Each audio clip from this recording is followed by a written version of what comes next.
অবিশ্বাস্য কাণ্ড। দৌড়ে গিয়ে এভাবেই পুলিশকে আক্রমণ করলেন ছোট্ট এই সাহসী বাচ্চাটা, যা মুহূর্তেই ভাইরাল পুরো নেট দুনিয়ায়।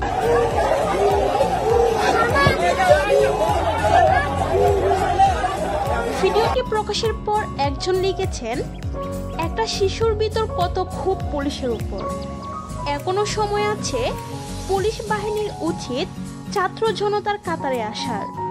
আরেকজন লিখেছেন, তাদের বোঝা উচিত তাদের উপর থেকে ছোট্ট এই শিশুটারও মন উঠে গিয়েছে।